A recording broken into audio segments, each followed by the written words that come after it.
लेकिन अपना दिमाग अगर हम लोग ने मान लीजिए नगर पालिका के चुनाव में अगर इस्तेमाल ना करते हो, क्योंकि अपना दिमाग इस्तेमाल करना शुरुआत करोगे तो पहले ये आता है कि बीजेपी को हराना है, वो साथ नहीं होता। जैसे कि मीरा भाईंदर के इलाके में पिछले 2.5 महीने पहले वहां पर एक कांड हुआ, बुलडोजर चलाया गया, करीब करीब 1500 घरों पर जो है वो बुलडोजर चला। मैंने वहां के जितने भी सेक्युलर पार्टी कहते हैं उनसे फोन किया कि मैंने कहा हम लोग आते हैं, आप मिल दिए। एक बोले प्रकाश भाई आने की कोई जरूरत नहीं, हम लोग देख लेंगे। तो मैंने कहा क्या देख लोगे, ये मुझे बताओ।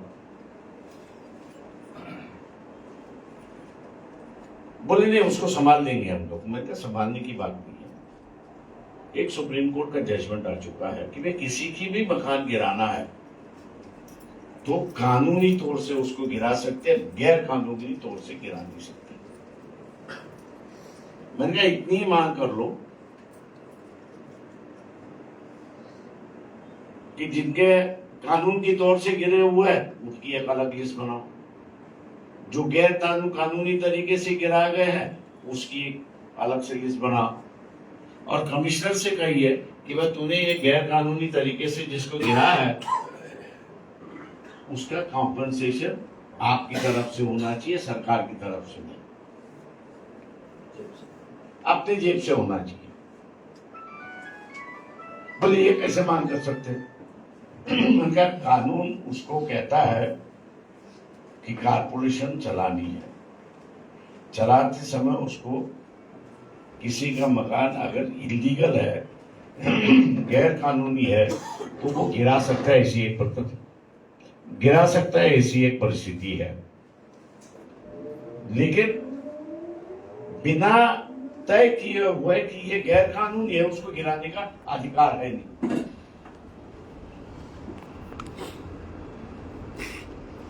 नहीं बोली ये मांग हम लोग नहीं कर सकते। मतलब आप नहीं कर सकते इसलिए मैं आ रहा हूं, आप नहीं कर सकते हो इसलिए मैं आके वहां पे कमिश्नर से मिलूंगा, मांग करूंगा और कहूंगा कि अगर तुम नहीं दे सकते हो तो हाईकोर्ट में तो होंगे हम लोग, वहां से मिला सकते हैं।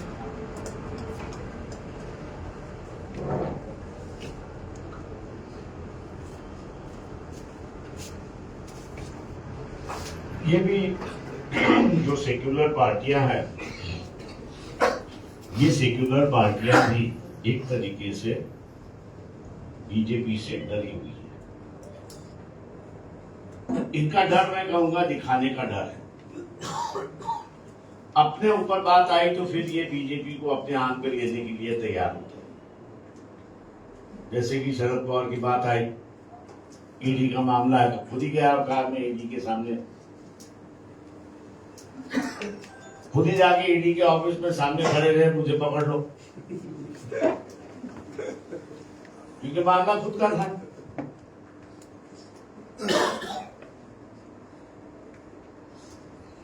इसलिए मैं कहूंगा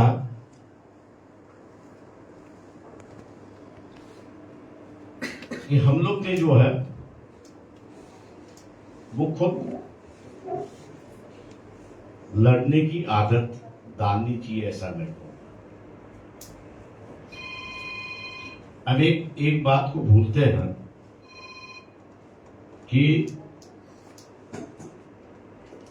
इस देश के असली मालिक जो है वो हम लोग हैं।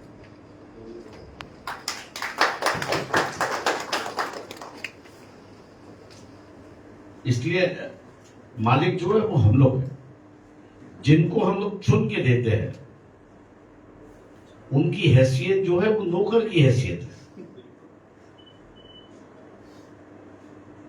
लफ्ज गलत है लेकिन लोगों को समझाने के लिए यही भाषा चलती है। केयर टेकर है, अब केयर टेकर को देश बेचने का अधिकार नहीं है।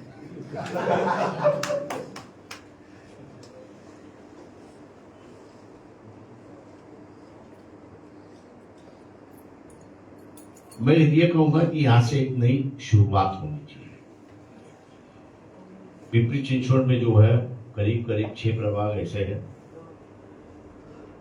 कि जिसमें मुसलमान और हिंदुओं का पशमंदा अगर इकट्ठा बैठा है तो 40% वोट है। कोशिश करने में हर्ज क्या है?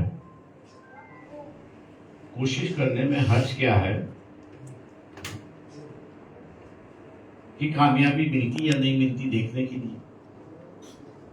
मैंने जैसे कहा, ऊपर भी शैतान बैठा है, बीच में भी शैतान बैठा है और नीचे भी शैतान बैठने के लिए तैयारी में है।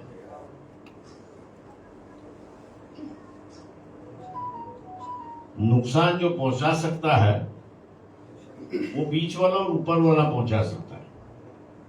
अमल जो है वो नीचे वाला करेगा। तो यही मैं समझता हूं कि हम लोग ने कोशिश करनी चाहिए, इस उम्मीद के साथ कोशिश करनी चाहिए कि वे एक नया सिलसिला शुरुआत हो, एक नई सोच और एक विचार यहां पे शुरुआत है।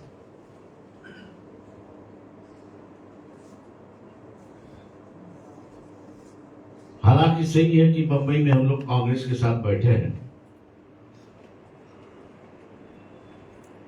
कारपोरेशन में, लेकिन दूसरी जगह हम लोग नहीं बैठ सकते।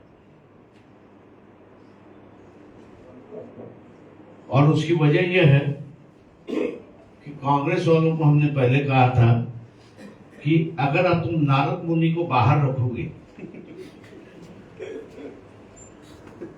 तो कामयाबी होगी। तो उन्होंने पूछा नारद मुनि कौन है? मैंने कहा 2 नारद मुनि, एक उद्धव ठाकरे है और एक शरद पवार है।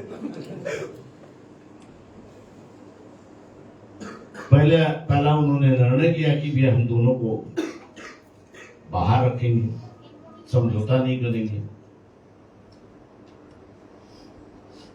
लेकिन फिर भी वहां पे तकलीफ थी और इसलिए मैं ख्याल से आज के अखबार अगर देखा होगा तो जैसे स्लीपर सेल्स होते हैं उसी तरह कांग्रेस में भी स्लीपर सेल्स है।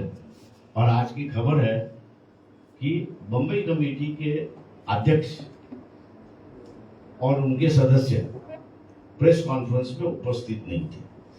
तो ये बीजेपी के स्लीपर सेल्स है जिसको हम लोग ने ध्यान में रखना चाहिए।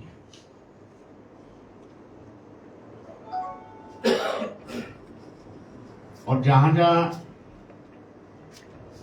नारद मुनि है वहां पे समझौता नहीं है, ना पिपरी चिंचवड़ में है ना पूना में।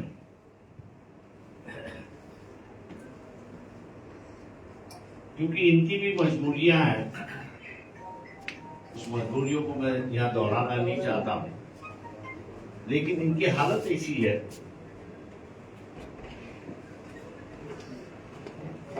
कि अगर विरोध भी करना चाहे तो भी ये विरोध नहीं कर पाते।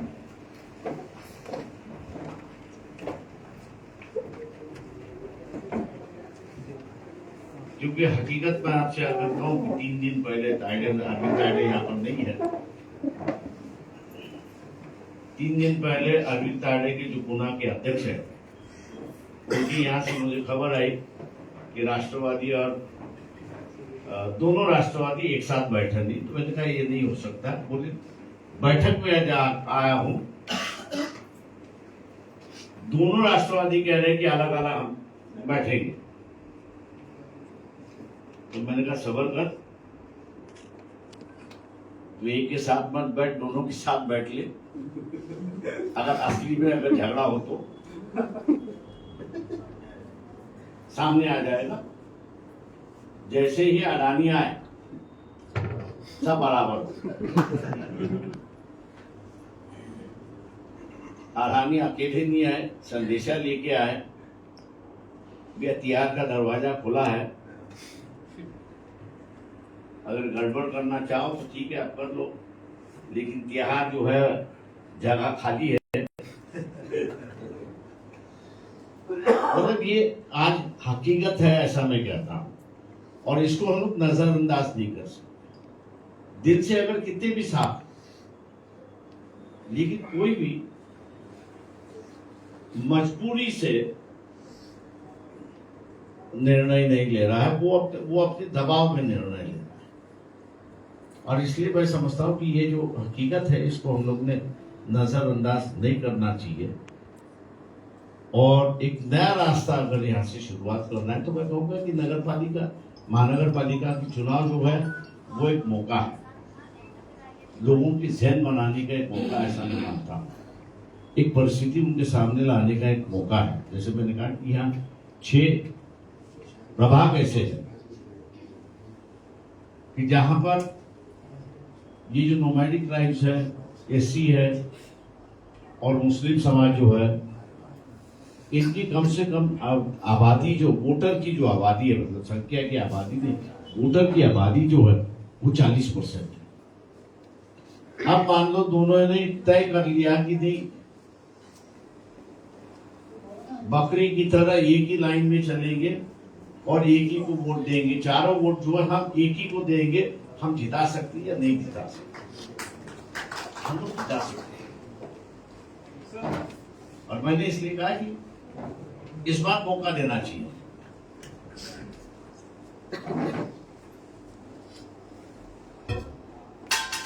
सोनिया गांधी मेरी तो बोले कांग्रेस की हालत बहुत खराब है, तो मैंने कहा इसके नीचे तो कांग्रेस आई नहीं सकती।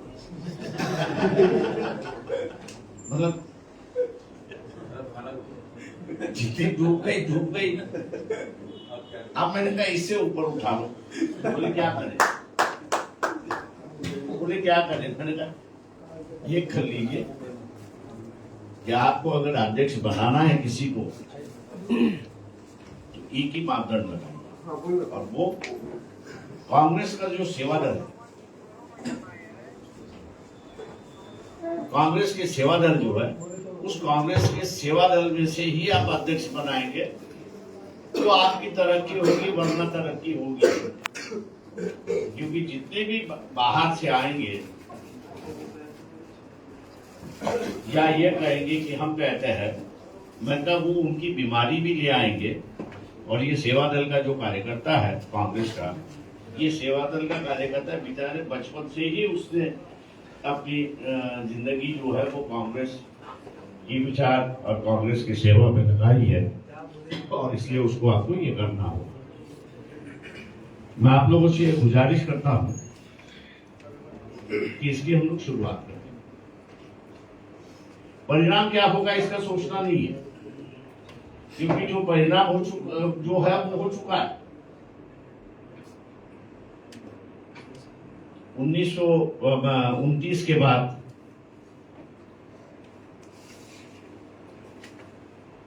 यहाँ के चुनाव भी होंगे क्या, तो उसकी गारंटी नहीं, क्योंकि वो उस वक्त तक इन्होंने पार्टियां बचाई होगी तो इलेक्शन होगा। पार्टी ही बची नहीं है तो इलेक्शन कहाँ का, वो तो नौटंकी होगी। और एक पार्टी रूल बनाने की इनकी जो साजिश है, उसको मेरे ख्याल से हराना होगा इसे एक परिस्थिति। और इसलिए इस इलेक्शन में जो है, नगर पालिका के चुनाव में मुझे कई पत्रकारों ने पूछा तुम तो टेक्निकलर हो गए। मैंने कहा टेक्निकलर नहीं हो गया हूं, मल्टी कलर हो गया। बोले ऐसी क्यों भूमिका ली? मैंने कहा भूमिका इसलिए ली क्योंकि अगर आरएसएस बीजेपी से लड़ना है तो जितनी तमाम राजनीतिक दल है वो जिंदा रहनी चाहिए। और मैंने कहा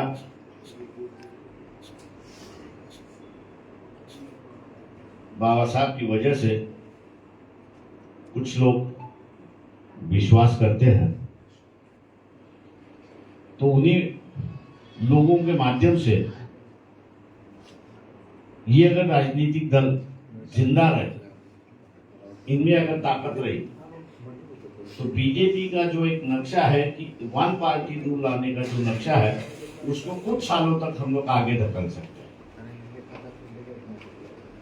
कुछ सालों के लिए उसको आगे धकेल सकते हैं। और इसलिए मैं आपसे ये कहूंगा कि यहाँ की राजनीतिक दल बची रहेगी तो डेमोक्रेसी बची रहेगी, अगर नहीं तो ये कानूनी तौर से ऐसे ऐसे बदलाव ले आएंगे कि जिससे अधिकार जो है वो छीनने की बात होगी। जैसे अभी एक चर्चा शुरुआत हुई है,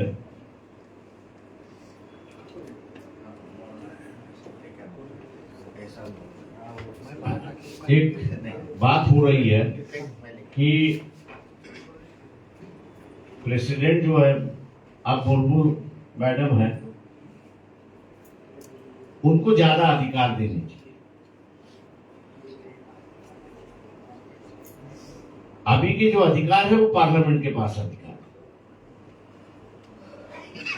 अब प्रेसिडेंट को अधिकार दिया जाएगा तो इसका मतलब यह है कि पार्लियामेंट के अधिकार छीने जाएंगे, और पार्लियामेंट के अधिकार अगर छीने गए तो यहाँ जो प्रजातंत्र है, लोकशाही जो है, वो पूरी तरह से खतरे में आ जाएगी। इसको अगर रोकना है तो मैं समझता हूं कि हम लोगों की एक जिम्मेदारी है, और इस जिम्मेदारी को निभाते हुए अगर वंचित बहुजन अघाड़ी और मुस्लिम समाज इकट्ठा नगर पालिका में चलता है, मैंने जैसे कहा परिणाम जो होना है वो होने दो, उसे सोचने की कोई जरूरत नहीं है। लेकिन अगर यश मिल गया तो आपने देश भर की पूरी राजनीति बदल दी। कहीं ना कहीं तो भी शुरुआत होना जरूरी है।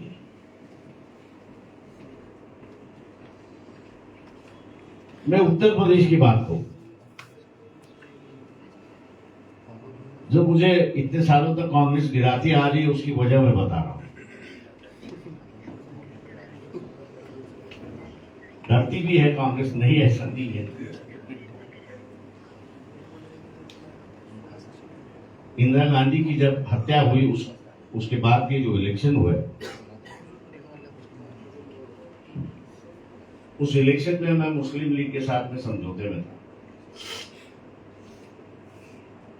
बनातवाला साहब उस वक्त मुस्लिम के अध्यक्ष थे, केरला से लड़ रहे थे, कांग्रेस के साथ में समझौता था। लेकिन बचपन से ही उनको मैं जानता था, क्योंकि पिताजी और वो दोनों महाराष्ट्र के असेंबली के सदस्य होते थे। तो इलेक्शन में लड़ने के पहले मैं बनातवाला साहब के साथ गया, मैंने कहा मुझे लड़ना है। तो किसके साथ लड़ रहे? मतलब कोई टिकट देने के लिए तैयार कर रहा हूँ, मतलब वो देगी नहीं मुझे। बोले ट्राई करने में हर्ज क्या है, मैं कर लो, लेकिन अगर मैंने कहा तुम कामयाब नहीं हो तो मैं इलेक्शन लड़ूंगा और आपको सपोर्ट देना होगा। बोले मैं तो मुस्लिम लीग में कांग्रेस के साथ में हूँ, मुश्किल हो जाएगी। मैं जानता नहीं हूँ, आपको सपोर्ट देना। उन्होंने अपने तरीके से अपोज किया, उनके तरफ सपोर्ट किया। 3000 से मैं हारा। लेकिन मुस्लिम की लीग के जो कार्यकर्ता थे उन्होंने मुझसे पूछा कि आप हमसे क्यों बैठे? तो मैंने कहा मेरा शरीर तो महाराष्ट्र में है, लेकिन मैंने कहा निशाना मेरा यूपी में है। बोले मतलब? मतलब ऐसा है कि यूपी में 32 सीटें पार्लियामेंट की ऐसी है